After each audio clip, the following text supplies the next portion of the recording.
오늘의 말씀 요한복음 20장 19절에서 29절입니다. 이날 곧 안식 후 첫날 저녁 때에 제자들이 유대인들을 두려워하여 모인 곳에 문들을 닫았더니 예수께서 오사 가운데 서서 이르시되 너희에게 평강이 있을지어다. 이 말씀을 하시고 손과 옆구리를 보이시니 제자들이 주를 보고 기뻐하더라. 예수께서 또 이르시되 너희에게 평강이 있을지어다. 아버지께서 나를 보내신 것 같이 나도 너희를 보내노라. 이 말씀을 하시고 그들을 향하사 숨을 내쉬며 이르시되 성령을 받으라. 너희가 누구의 죄든지 사하면 사하여질 것이요 누구의 죄든지 그대로 두면 그대로 있으리라 하시니라. 12 제자 중에 하나로서 디두모라 불리는 도마는 예수께서 오셨을 때에 함께 있지 아니한지라.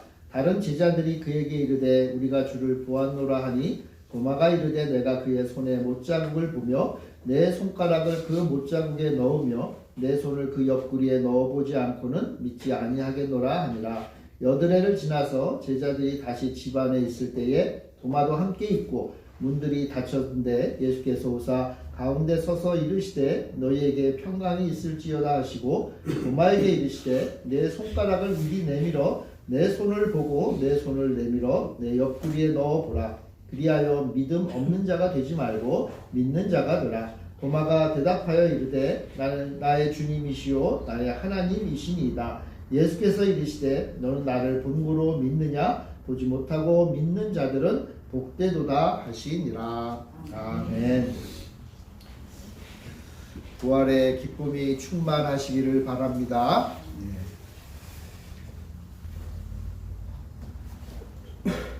우리 주님께서 금요일 아침에 십자가에 달려 계시다가 오후 3시에 다 이루었다라는 말씀을 하고 숨을 거두십니다. 예수님이 돌아가신 날이 그러니까 금요일 날 오후였어요. 그리고 나서 아리마대 요셉이라는 사람의 무덤에 이제 안치되십니다. 예수님을 따르던 제자들은 그렇게 사랑하던 예수님을 한순간에 잃어버렸어요. 근데 그때 이 예루살렘은 6월절이라고 하는 그 축제의 날이었습니다. 주변 사람들은 다 기뻐하고 행복해 하는데 예수님의 제자들은 세상에서 가장 큰 슬픔과 절망 가운데 있게 돼요. 사실은 그 전날 목요일날 저녁에 예수님과 마지막 만찬을 했거든요. 만찬하면서 이런 일 저런 일 이야기를 하셨어요. 그런데 하루 만에 예수님은 무덤 속에 들어가 계시게 된 거예요. 얼마나 예수님의 제자들이 슬프고 당혹스럽고 난감했겠어요. 근데 이 유대인들에 대해서 예수님의 제자들이 느꼈던 감정 가운데 가장 큰 건 뭐였는가 하면 바로 공포였어요. 예수님의 제자들이 굉장히 무서워했다는 거예요. 뭐가 무서웠을까요? 예수님의 제자들은요, 오늘 성경에 보면 나왔지만 마가의 다락방이라는 곳에 예수님과 함께 만찬했던 그 마가의 다락방에 모여가지고 그 한 2, 3일 동안, 그러니까 금요일날 돌아가셨으니까 금요일, 토요일 이틀 동안 무서워서 밖에 나오지도 못하고 문을 꽁꽁 잠가뒀다. 무서워서. 주변 사람들은 축제다 하면서 막 돌아다니고 행복해하는데 예수님의 제자들은 무서워했어요. 왜냐하면 예수님을 죽인 사람들 있잖아요. 그 사람들이 예수님의 제자들도 해치려고 한다는 소문이 돌았던 거예요. 그러니까 무서워서 숨어 있었던 거죠. 6월절이라는 명절은 무교절이라는 명절과 합쳐져서 일주일 동안 지속이 돼요. 그러니까 이 일주일 후에 이 명절이 다 마친 일주일 후에는 예수님을 죽였던 사람들이 명절에는 하지 않았지만 이제 명절이 끝나니까 예수님을 따랐던 제자들을 다 해치려고 계획을 꾸미고 있는 거예요. 그런 소문이 도는 거예요. 그러니까 예수님의 제자들이 무서워서 꽁꽁 문을 잠가 두었어요. 문만 닫혀 있는 게 아니라 마음도 닫혀 있죠. 그죠? 두렵고 무서운 가운데 예수님의 제자들이 있었어요. 자, 그리고는 오늘 우리가 읽은 본문은 바로 주일, 그러니까 일요일 저녁이었습니다. 우리는 다 알지만 이 일요일 저녁은 예수님이 이미 부활하신 후죠. 오늘 우리가 읽은 성경 이 앞에 20장 1절에 보면 예수님이 부활하신 다음에 여인들을 만나고 제자들은 예수님의 빈 무덤을 보게 돼요. 예수님이 여인들에게 나타나셔가지고 내가 너희들보다 먼저 갈릴리에 갈 것이니까 예수님의 제자들은 갈릴리로 와라 라고 여인들에게 어떻게 보면 명령을 해주셨어요. 전달해라 라고 이렇게 말씀하십니다. 그 여인은요, 마리아와 같은 여인들은 이 소식을 듣고 제자들에게 가서 예수님이 부활하셨어요. 그리고 예수님이 우리보다 먼저 갈릴리로 가시니까 우리들 이제 예수님께로 갑시다 하면서 얘기를 했어요. 예수님이 부활하셨어요. 예수님이 다시 살아나셨어요. 예수님이 누였던 무덤은 빈 무덤이 되었어요 라고 얘기를 했어요. 네, 여러분 한번 생각을 해보세요. 사람이 죽었어요. 무덤 속에 들어가 있어요. 근데 어떤 사람들이 와가지고 아니야, 예수님이 다시 살아나셨어 라고 얘기를 해요. 그럼 여러분들은 뭐라고 하겠어요? 예수님을 사랑하는 제자들이고 예수님과 함께 3년 넘게 동고동락하면서 정말 가까워진 그 예수님, 사랑하는 예수님이 다시 살아나셨어요 라는 소식을 들었다. 그럼 제자들이 어떻게 했을까요? 기뻐했을까요? 행복했을까요? 아니요. 예수님이 살아나셨어요 라고 하는 얘기를 듣고는 아마 좀 심하게 말하면 이런 말을 했을 것 같아요. 야, 너 미쳤냐? 그랬을 것 같아요. 사람이 죽었다가 다시 살아난다고? 말도 안 되는 얘기지. 말이 돼요, 안 돼요, 여러분? 사람이 죽었다가 다시 살아나요. 말이 돼요, 안 돼요? 안 되지. 당연히 안 되는 거죠. 여러분, 돼요라고 하는 사람이 좀 이상한 거예요. 사람은요, 죽었다가 다시 살아날 수가 없는 존재예요. 그러니까 여인들이 와가지고 오늘 요한복음 20장 18절에 보면요, 막달라 마리아가 가서 제자들에게 내가 주를 보았다 하고 또 주께서 자기에게 이렇게 말씀하셨다 그렇게 얘기했어요. 있을 수가 없는 일이에요. 기뻐하고 감격하기는커녕 말도 안 되는 얘기다. 그리고 유대인들 때문에 우리 죽을지도 몰라서 너무 무서운 염려하는 그거 변치 않았어요.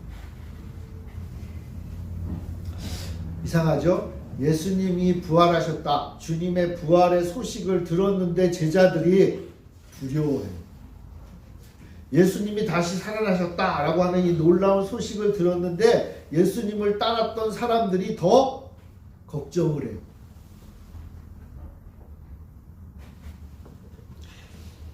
제자들이 그랬다는 거예요. 제자들이 예수님이 부활했다는 소리 들어도 그게 뭐 나하고 무슨 상관이야. 예수님이 부활하셨다. 그런가 보지 뭐. 제자들은 심지어 더 두려워했어요. 왜요? 그냥 세상 사는 게 두려웠던 거예요. 내가 세상에서 이렇게 한 걸음 한 걸음 나아가는 게 걱정되는 거예요. 예수님과 함께 3년 동안 있었지만 막상 예수님이 떠나고 나니까 뭐 할 수 있는 게 없는 거예요. 오히려 두려움과 걱정 가운데 있는 거예요. 두려움과 걱정 가운데 있는 성도들이 그 두려움을 이길 수 있는 방법이 뭘까요? 착하게 살면 두려움이 없어집니까? 정직하게 살면 두려움이 없어질까요? 최선을 다해 살면 우리가 이 땅에서 사는 인생의 걱정, 근심이 사라지나요? 제가 길지 않게 산 인생이지만 50이 좀 그래도 50좀이 아니라 50도 벌써 훌쩍 넘었네요. 근데 그런다고 평안이 있는 게 아니더라고요. 여러분, 예수님의 부활이 자동적으로 우리에게 두려움을 사라지게 하는 게 아니에요. 여러분, 예수님의 부활을 내가 믿는다고 해서 내 인생이 갑자기 편안해지는 게 아니에요. 제자들처럼 죽을까봐 두려워하지는 않더라도 예수님의 부활을, 그래, 예수님이 부활하셨어, 참 위대하신 분이 부활하셔서 믿어요. 믿는다고 해서 내 인생이 바뀌나요? 믿는다고 해서 내 인생이 평안해지나요? 믿는다고 해서 내 인생의 두려움, 걱정, 근심이 하루아침에 사라지나요? 우리의 믿음은요 그렇게 크게 능력이 없어요.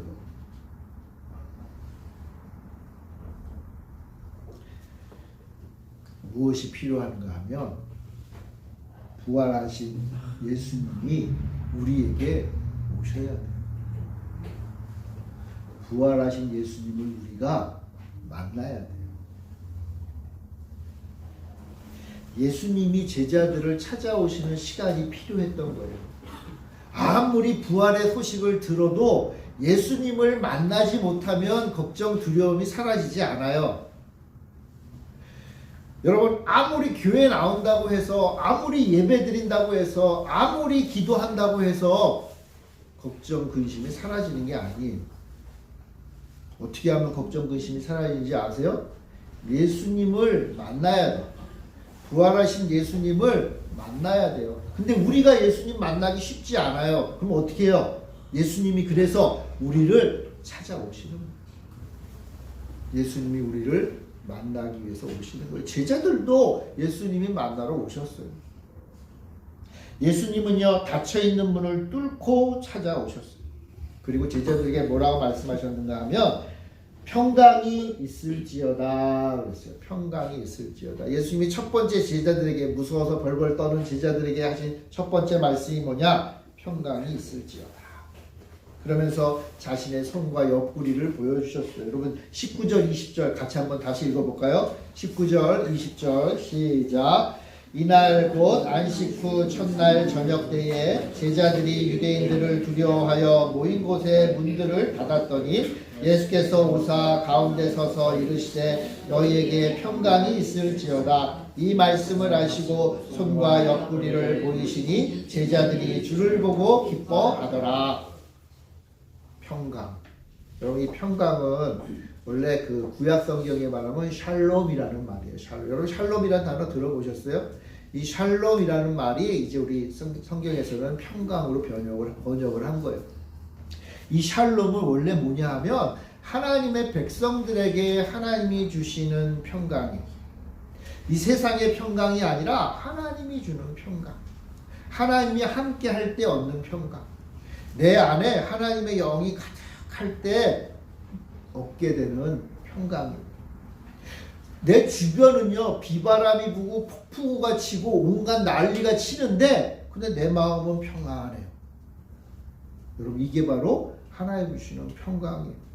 만약 내 인생에 폭풍도 없고 어려움도 없으면 내 안에 하나님 주신 평강이 그렇게 드러나지가 않아요. 왜 그런지 아세요? 당연하죠. 내 주변에 아무 걱정이 없으니까 평안하니까 내 안에 하나의 평강도 뭐 그냥 같아 보여요. 근데 내 안에 주신 하나님의 평강, 하나님의 백성이 누리는 그 평강을 언제 알 수 있느냐 하면 내 바깥에 폭풍우가 칠 때 알 수 있습니다. 그래서 하나님이 가끔 내 인생에 어려움도 주세요. 왜 그런지 아세요? 하나님이 함께 하시는 평강이 뭔지를 좀 깨닫게 하려고. 그렇다고 해서 하나님 내 인생에 폭풍우를 주옵소서 그렇게 기도하지 마세요. 폭풍우 닥치면 참 견디기 쉽지 않잖아요. 그런데 혹시 그러하더라도 그때 하나님이 내 안에 주시는 평강이 무엇인지를 배울 수 있는 매우 중요한 시간입니다. 예수님의 제자들이 주변이 얼마나 지금 바람이 불고 걱정 근심으로 가득해요. 그러니까 예수님이 와서 뭘 주세요? 평강을 주세요. 여러분 예수님이 평강을 선물로 주셨어요. 제자들이 이제 받았어요. 근데 예수님의 제자들의 주변 환경이 바뀌었어요? 안 바뀌었죠? 똑같죠? 아마 내일 아침이 되면 유대인들이 또 위협하고 겁을 줄 거예요. 세상은 변치 않아요. 근데 바뀌는 게 있어요. 뭐예요? 내 안에 하나님의 평강이 있느냐 없느냐가 바뀌는 거예요. 평강, 이거는 보호에서 오는 거예요. 내 마음이 평안해지기 위해서 어떻게 해야 돼요? 보호가 돼요. 내가 보호를 받으면 편안하잖아요. 그래서요, 이 하나님이 주시는 이 평강, 은혜는요, 무엇으로 비유하냐 하면 높은 성벽으로 비유를 해요. 성벽. 우리는 성 안에 살아보지는 못했지만 한번 생각을 해보세요. 적들이 주변에 뺑 둘러쌌지만 내가 들어가 있는 그 성벽이 튼튼하고 높으면 편안할 거 아니에요. 하나님의 평강이 그거예요. 하나님의 평강이 내 마음을 딱 이렇게 둘러싸고 있으면 내 주변에 온갖 걱정, 근심에 불안함이 날아온다 할지라도 내 마음은 어떻게 돼요? 평안한 거예요. 하나님이 나 지켜주셔. 하나님이 나와 함께 하셔. 아무리 힘들고 어려워도 그래, 하나님이 함께 하시면 나는 이겨낼 수 있어. 까짓것 한번 해볼까? 나는 하나님이 도와주시면 나는 승리해. 근데 이 마음이 지금 제자들에게는 없었던 거예요. 그래서 예수님이 맨 처음 오셔서 뭘 주신 거예요? 평강을 주신 거예요. 여러분, 부활의 예수님을 만났을 때 우리가 얻게 되는 첫 번째 선물이 바로 이 평강입니다. 왜요? 예수님이 주신 평강은 하나님이 주신 평강입니다. 여러분 한번 생각해 보세요. 사람이 죽었다가 다시 살아날 수 있어요? 없어요? 없죠? 여러분 이거 굉장히 중요합니다. 사람은 죽었다가 다시 살아날 수 없어요. 자, 그런데 예수님은 죽었다 살아나셨어요. 지금 제자들이 보고 있는 거예요. 제자들도요, 예수님이 죽었다 살아난 거 믿지 못했잖아요, 처음에. 자, 그런데 예수님이 죽었다 살아나신 것을 예수님의 제자들이 지금 보고 있는 거예요. 예수님이요, 야, 여기 손에다가 여기 한번 넣어봐. 뭐, 구멍에다가 손 넣어보고 옆구리에다가 손 넣어봐. 제자들 중에 아마 그렇게 한 사람들도 있을 것 같아. 진짜 예수님이 살아 계셔서 지금 내 앞에 서 계신 거예요. 자, 그러면 결론은 하나밖에 없어요. 뭔지 아세요? 예수님은 사람이 아니다. 그럼 예수님은 사람이 아니면 뭐예요, 여러분? 사람이 아니면 뭐죠? 하나님이시라는 거예요. 하나님. 믿어지지 않죠. 믿어지지 않는데, 제자들도 믿지 않았는데 제자들 앞에 예수님이 지금 부활해서 살아 계신 거예요. 여러분, 이것을 제자들이 보고 믿었기 때문에 그 다음에 말도 안 되는 소리 하면서 핍박했지만 순교했던 거예요. 아니야, 나 예수님 살아계신 거 봤어. 그리고 예수님이 살아나신 거 보니까 예수님은 사람이 아니야. 누구예요? 하나님이셔. 난 하나님이신 예수님을 믿을 수밖에 없는 거예요. 여러분, 내가 믿고 싶어서 믿는 게 아니라 믿을 수밖에 없으니까 믿는 거예요. 그러니까 예수님이 주시는 평강이 뭐예요? 하나님이 주시는 평강. 하나님이 주시는 거. 예수님이 여러분들의 심령에 부활하셔서 여러분들에게 주신 첫 번째 선물, 평강, 보호. 내가 너와 함께 하겠다. 내가 너와 영원히 함께 하겠다. 내가 너를 지키겠다. 온갖 세상의 평지풍파가 일어나도 걱정하지 마라. 내가 너를 지키겠다. 누가? 인간이 아니에요. 누가 하신다는 거예요? 하나님이 하시겠다. 하나님이 하시겠다.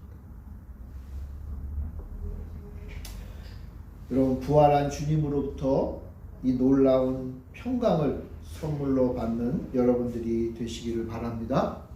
평강을 드립니다. 요한복음 16장 33절에 보면요, 이미 예수님께서 예언을 해주셨어요. 요한복음 16장 33절에 보면, 이것을 너희에게 이루는 것은 너희로 내 안에서 평안을 누리게 하려 합니다. 세상에서는 너희가 환난을 당하나 담대하라. 내가 세상을 이겼노라. 세상에서는 환난을 당할 수 있어요. 예수 믿는 거 여러분 쉽지 않아요.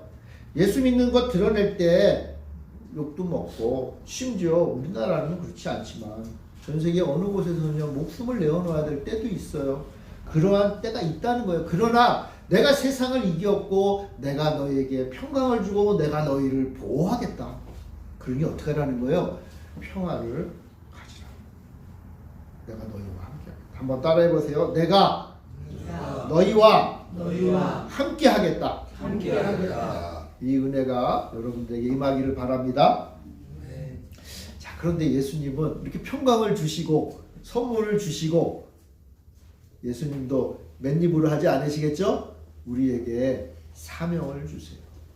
우리에게 평강의 복을 주신 다음에 사명을 주세요. 21절 한번 보겠습니다. 같이 읽어봅시다. 시작. 예수께서 또 이르시되 너희에게 평강이 있을지어다. 아버지께서 나를 보내신 것 같이 나도 너희를 보내노라. 하나님 아버지가 예수님을 이 땅에 보내신 것처럼 이제 내가 너희를 세상에 보낸다 라고 말씀하세요. 여러분, 예수님이 이 땅에 오신 이유가 뭘까요? 왜 하나님이 예수님을 이 땅에 보내주셨을까요? 한 가지 이유예요. 다른 거 없어요. 딱 하나. 하나님의 백성인 우리를 구원하기 위해서. 좀 다른 말로 말하면 하나님을 떠나서 내 힘으로 살려고 하다가 힘들고 어려워서 그냥 낑낑대는 하나님의 백성들을 어떻게 하겠다는 거예요? 하나님께로 다시 돌아오게 하기 위해서 예수님이 오셨다는 거예요. 그래서 예수님이 십자가에 달려 죽으시고 우리 죄를 용서하시고 우리를 하나님께로 인도하기 위해서 예수님이 오셨어요. 자, 그런데 예수님이 2000년 전에 이 땅에 오셔서 그 일을 하셨는데 예수님은 이제 십자가에 달려 죽으시고 부활하셨지만 이 땅에 잠깐만 계시다가 다시 하나님 나라로 가셨잖아요. 이 땅에 비어있네? 그러면은 이후에 예수님이 하늘로 올라가신 이후에는 도대체 이 일을 누가 해요? 예수님이 우리에게 말씀하신 너희들이 그 일을 하는, 이게 우리의 사명입니다. 여러분, 예수 믿는 사람들의 사명은 예수님의 사명과 똑같아요. 똑같아요. 하나님의 말씀을 전하고 복음을 전하고 하나님이 우리를 사랑하시고 우리를 구원하신다라는 사실을 전하는 거예요. 우리들 각자 직업이 다 다르죠. 우리가 각자 처한 상황이 다 달라요. 다 달라요. 다 다른데 가장 핵심적인 사명은 똑같아요. 목사의 사명과 장로의 사명과 집사의 사명과 권사의 사명과 일반 성도들의 사명이 똑같아요. 나이가 많은 자의 사명이거나 아주 어린 자의 사명이거나 똑같아요. 예수의 제자라면 사명은 똑같아요. 무슨 사명? 예수님 전하고 하나님 전하고 구원을 전하는 그 사명은 똑같아요. 똑같아요. 근데 이 일은요, 내 안에 평강이 없으면 못해요. 하나님 주시는 평강이 있어요. 여러분, 내 속은 막 뒤집어지는데, 내 속은 막 걱정 근심으로 가득한데, 나는 내 인생 살기도 버거운데 어떻게 남을 위해서 사랑을 전하고 구원을 전하고 은혜를 전할 수가 있겠어요? 그죠? 쉽지 않아요. 어떤 분들은 가끔 그래요. 내 인생이 힘들어도 예수님 주신 사명이니까 해야지. 남편하고 집에서 한판 신나게 싸우고는 나와가지고는 예수님 전해요. 그럴 수도 있겠죠. 근데 여러분, 그거 얼마나 힘든 인생이에요. 얼마나 불편한 인생이에요. 아들하고 맨날 싸우는데 교회 와가지고는 그냥 은혜의 찬송을 하고 복음을 전하고 전도지를 열심히 나눠줘요. 물론 좋아요. 근데 복이 안 좋아요. 한편으로는 좀 안타까워요. 여러분, 먼저 할 게 뭔지 아세요? 내 안에 주님 주시는 평화가 있어요. 여러분, 내가 우리 저기 옆집에 있는 우리 누구누구 엄마 좀 전도해야지 하기 전에 하나님, 내 안에 평화를 주세요. 내 안에 평강을 주세요. 내가 내 인생을 바라볼 때 너무나 행복하고 즐겁고 안심이 되고 주님이 나와 함께 하시니 내가 지금 좀 힘든 부분이 있지만 그거 곧 하나님이 해결해 주실 것이고 이제 나는 영원히 주님과 함께 행복하게 삽니다. 너무나 감사합니다. 너무나 기쁩니다. 이렇게 돼야 내가 옆집 아줌마한테 가서도 얘기할 때 행복하게 얘기할 수 있잖아요. 전도한다고 가가지고는요, 내 남편 헛뜯으면 안 될 거 아니에요. 그죠? 내가 전도한다고 하면서 내 아들하고 싸운 얘기 하면 안 되잖아요. 가서 행복한 이야기를 해야 되잖아요. 나 즐거워. 좀 어려움도 있지. 누구 엄마도 잘 알잖아. 우리 집 좀 어려운 부분이 있어. 그렇지만 나는 주님과 함께 나에게 행복을 주셨고 평강을 주셨고 하나님이 언젠가 이 모든 문제를 더 아름답게 해결해 주실 거야. 여러분, 이게 바로 복음의 사명을 맡은 자의 모습이에요. 여러분, 평강을 받으시기 바랍니다. 뿐만 아니라 주님 주신 사명 잘 감당하시기를 바랍니다. 여러분, 이게 대사명이라 그래가지고 마태복음 맨 마지막에 이렇게 기록되어 있어요. 우리 한번 찾아볼까요? 마태복음 28장, 신약성경 첫 번째 책이에요. 마태복음 28장 19절에서 20절 말씀입니다. 그러므로 너희는 가서 모든 민족을 제자로 삼아 아버지와 아들과 성령의 이름으로 세례를 베풀고 내가 너희에게 분부한 모든 것을 가르쳐 지키게 하라. 볼지어다 내가 세상 끝날까지 너희와 항상 함께 있으리라 하시니라. 예수님이 마지막으로 제자들에게 주신 사명이 이거예요. 너희는 가서 모든 민족을 제자로 삼아. 제자들에게 지금 말씀하시는 거예요. 제자들에게 말씀하시기를 너희들은 모든 민족으로 가서 제자를 만들어라. 누구의 제자? 예수님의 제자. 그리고 아들과 성령의 이름으로, 아버지와 아들과 성령의 이름으로 세례를 베풀고 내가 너희에게 분부한 모든 것을 가르쳐 지키게 하라. 명령만 하신 게 아니라 마지막도 약속도 하시죠. 내가 세상 끝날까지 너희와 항상 함께 있겠다. 항상 너희를 지켜주겠다. 항상 너희와 함께 하겠다. 너희에게 하늘의 평강을 주겠다.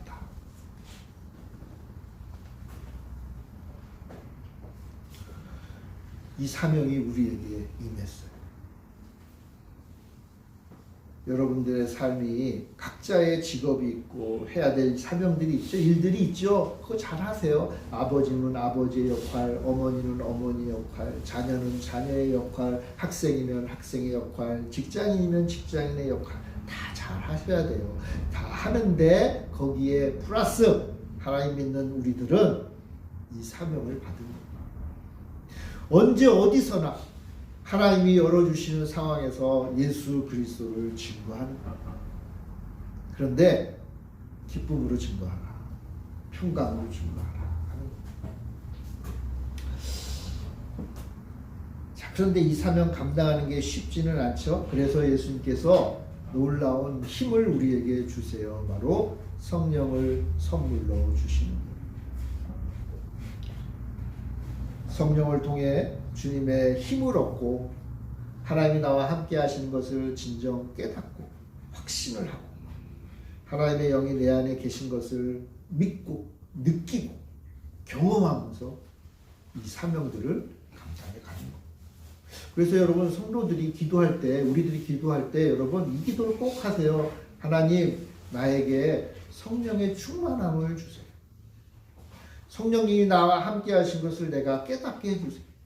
성령님이 나를 지켜주신 것을 알게 해주세요 라고 기도하는 거예요. 왜요? 이건요, 예수님께서 우리에게 주신 당연하고 귀한 선물이니까 당연히 그걸 내가 알아야 돼요. 아니 여러분, 부모님이 여러분들에게 선물을 줬는데 내가 그 선물이 뭔지도 모르면 말이 안 되잖아요. 그죠? 그 선물이 진짜 무엇인지를 깨달아야 돼요.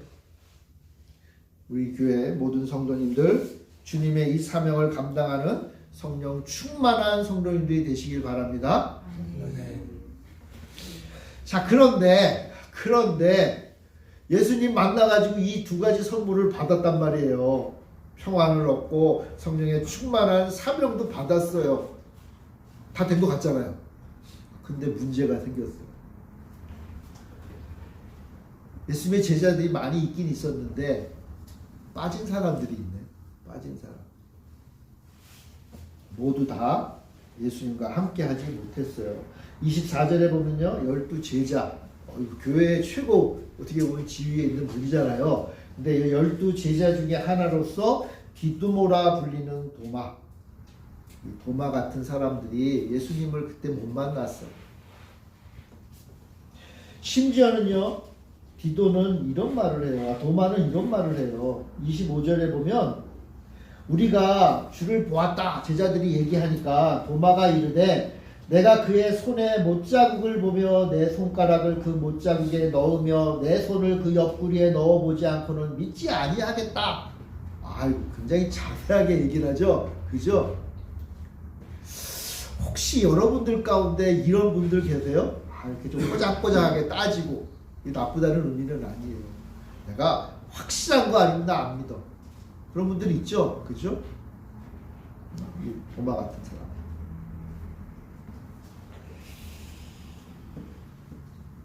저는 도마의 입장도 이해가 가요. 도마의 입장이. 저도 약간 비슷한 사람이니까. 도대체 주님이 부활하셨다는 말이 믿어지지 않아요. 왜냐하면 예수님 못 봤으니까. 그러니까 확인해보고 싶다는 거예요. 저도 예전에 가끔 이렇게 기도했던 것 같아요. 하나님이 계시면 뭔가 좀 하나님이 계시다는 것 좀 보여주세요. 그렇게 기도했어요. 아니 다른 사람들은 기도하면 막 성령 충만해가지고 막 은사도 받고 막 이상한 말로 기도도 하고 뭐 하여튼 뭐 좋아가지고 막 손 들고 저는 죽었다 깨나도 그렇게 못하겠는 거예요. 이게 남사스럽잖아요. 그죠? 아무리 하나님 앞에 선다고 해도 막 말도 안 되는 소리로 기도하고 막 서서 막 춤추 왜 저러지? 그런 생각이 들었어요. 하나님 만나고 싶었어요. 왜요? 만나면 믿겠다. 하나님 역사하시면 내가 한번 믿겠다.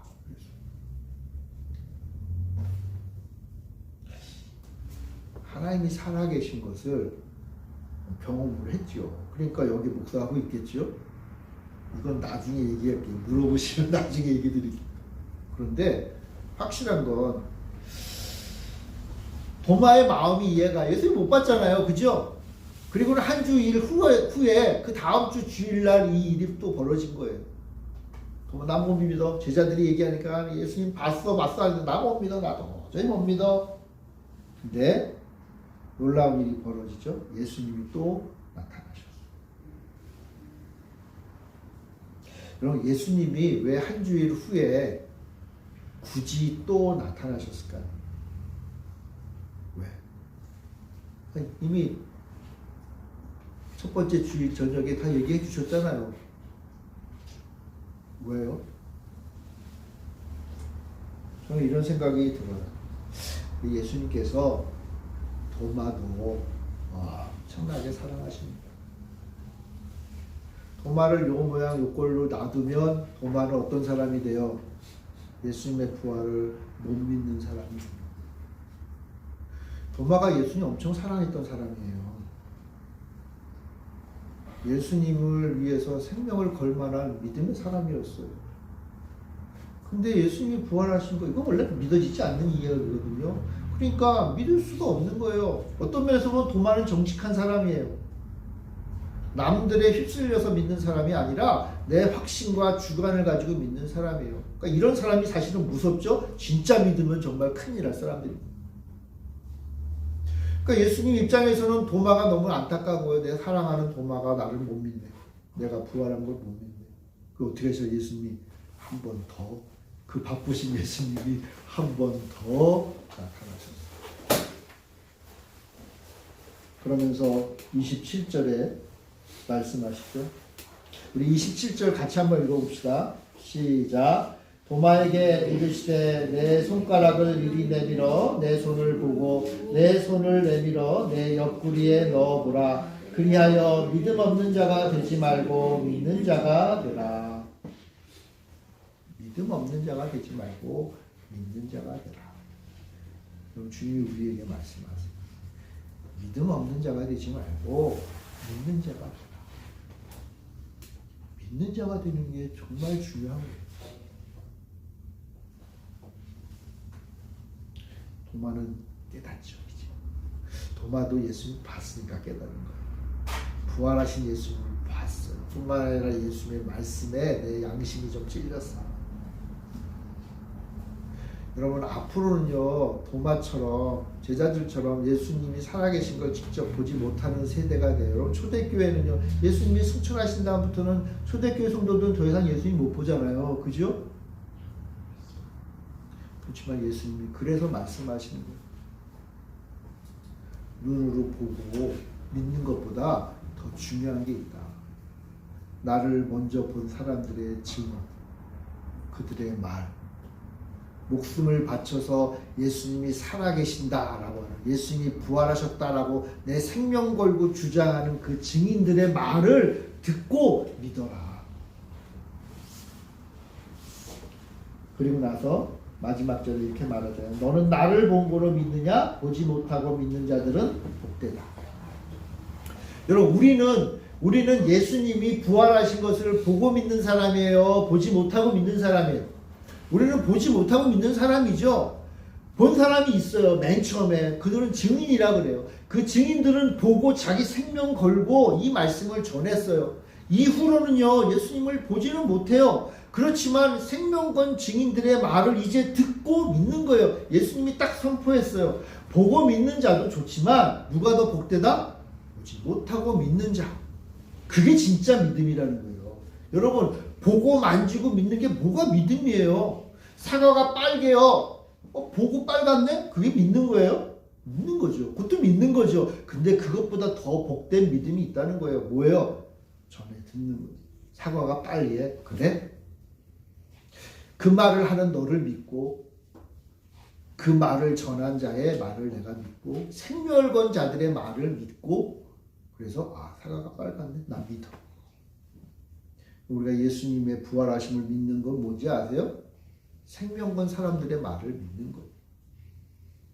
그리고 그 믿음으로 우리가 주님 앞에 나아갈 때 우리에게 평안을 주시고 성령의 충만함을 주시고 오늘 이 시간에도 하나님이 살아 계시는 것을 우리가 경험케 하시는 거예요.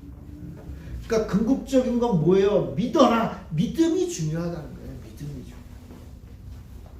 그래서 얘기하잖아요. 도마가. 내가 주님을 믿는다. 28절에 도마가 대답하여 이르되 나의 주님이시여 나의 하나님이십니다. 예수님이 정말 살아나셨고 인간이 아니라 나의 하나님이시고 나의 주님이십니다 라고 고백하는 거예요. 우리 모두의 고백이 돼야 돼요. 사랑하는 성도 여러분, 저는 이 마지막 예수님의 말씀이 한편으로는 좀 찔림이 있어요. 왜요? 우리는 자꾸만 보고 믿으려고 그래요.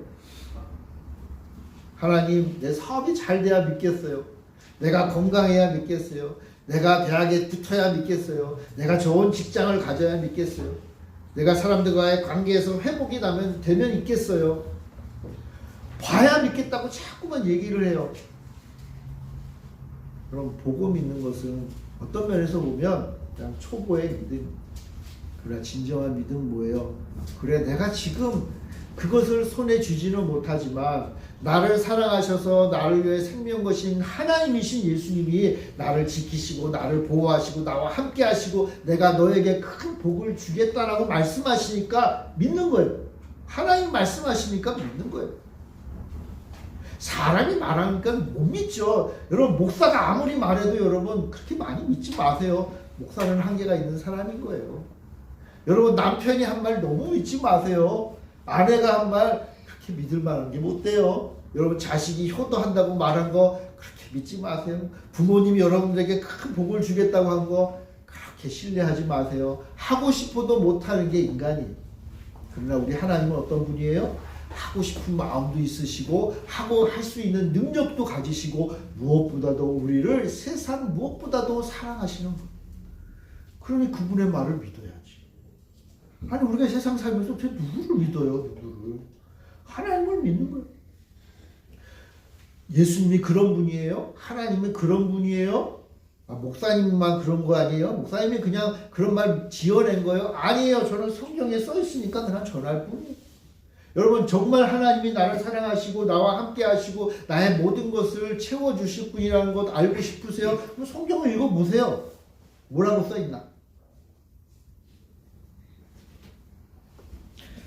사랑하는 성도 여러분, 주님을 믿는 믿음으로 사는 부활하신 주님을 마음에 품고 믿는 믿음의 사람들이 되시기를 바랍니다. 오늘 이 시간 주님의 부활을 맞이해서 이곳에 모인 모든 성도인들에게 세상의 두려움을 이기는 평강이 임하시기를 바랍니다. 하늘의 평강으로 충만하시길 바랍니다. 또 이 땅에 우리가 생명의 복음을 전하는 사명을 받았죠. 그 사명 잘 감당하도록 성령 충만한 사람들이 되시기를 바랍니다. 무엇보다도 마지막으로 의심이 아니라 확신을 가지고 소망을 가지고 눈으로 비록 보지 못한다 할지라도 그러나 믿음의 눈으로 바라보고 소망을 품고 살아가는 믿음의 사람들이 되시기를 바랍니다. 우리 부활의 주님을 만날 때 우리 주님이 주시는 이 선물들을 누리고 올 한 해 기쁨으로 믿음으로 살기를 간절히 바랍니다. 기도하겠습니다. 사랑의 주님, 저희들에게 평강을 주시고 사명을 주시고 믿음을 주시니 참 감사합니다. 이 부활의 선물을 우리의 마음에 품고 주님 기뻐하시는 사람으로 살아가는 우리 모두가 되게 하여 주시옵소서. 열매 맺는 교회에 속한 모든 심령 한 사람 한 사람이 다 이 복을 받아 누리게 하여 주시옵소서. 감사드리며 예수님의 이름으로 기도합니다. 아멘.